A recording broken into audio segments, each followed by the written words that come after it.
ఇందులో మనం కిబో నుంచి క్యూ ఎక్స్చేంజ్‌లోకి మన కాయిన్స్ పంపించుకోవడానికి మొన్న ఓపెన్ చేశాం. అది రాత్రి 12 గంటల నుంచి స్టార్ట్ అయింది. మీరెవరెవరైతే కరెక్ట్‌గా పెట్టుకున్నారో అవన్నీ కూడా క్యూసీసీ ఎక్స్‌చేంజ్‌లోకి ఎళ్ళిపోయాయి. అలా ఎళ్ళిపోయిన 2 పిక్స్ ఇవి. ఆహ్, నల్లగా ఉన్న దాంట్లో yellow mark and red mark చేసున్నది కిబో నుంచి వెళ్ళినటువంటి క్యూసీసీ కాయిన్ గాని, డీ కాయిన్ గాని ఎక్కడ మీకు క్యూ ఎక్స్‌చేంజ్‌లో ఉంది అని చూపిస్తుంది. అక్కడ కిబో అకౌంట్‌లో ఉన్నటువంటి కాయిన్స్ అన్నీ జీరోలయిపోయాయి. ఇంక అందులో ఉండవు. ఇక్కడికెళ్ళిపోయాయి కాబట్టి.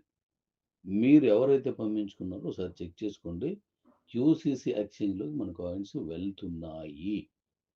ఎన్నెళ్ళాయో తెలుసా? 1,37,000 అకౌంట్స్ ఎళ్ళిపోయాయి. 1,37,000 అకౌంట్స్ ఆల్రెడీ ఎక్స్‌చేంజ్‌లోకి ఎళ్ళిపోయాయి. సూపర్! చాలా బా చేశారు. అయితే ఇంక వేగంగా చేసుకోండి. ఈ నెలలో 28థ్ తారీఖు లోపు చేసుకున్న వాళ్ళకి క్యూసీసీ కాయిన్ ఉంటుంది. లేని వాళ్ళందరికీ ఈ నెల తర్వాత చేసుకున్న వాళ్ళకి క్యూసీసీ కాయిన్ ఉండదు. డీ కాయిన్ ఉండదు. ఇలా లేని క్యూసీసీ కాయిన్ బర్న్ చేసేస్తున్నాను. అందుకని వెంటనే త్వరపడి చేసుకోండి. నెక్స్ట్ మీరు ఎక్స్‌చేంజ్‌లో డమ్మీ మెయిల్ ఇచ్చి, ఆ మెయిల్‌ని మళ్ళీ కిబోలు ఇచ్చినా వెళ్ళదు. ఇక్కడ ఒరిజినల్ ఇచ్చి అక్కడ డమ్మీ ఇచ్చినా వెళ్ళదు.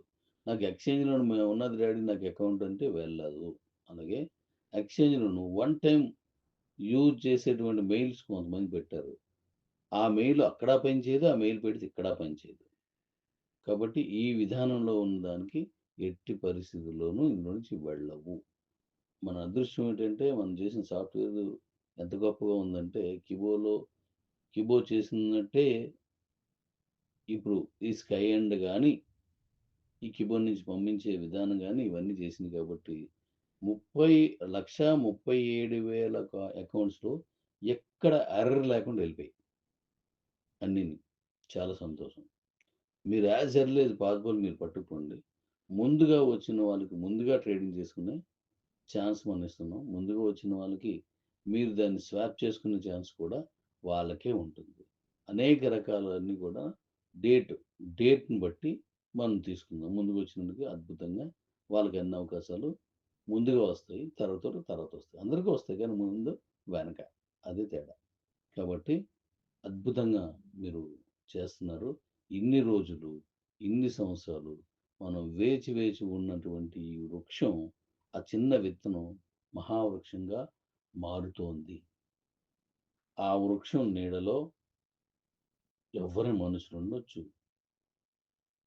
మన ఈ జంతువులుండొచ్చు, పక్షులుండొచ్చు, పురుగులుండొచ్చు, చీమలుండొచ్చు.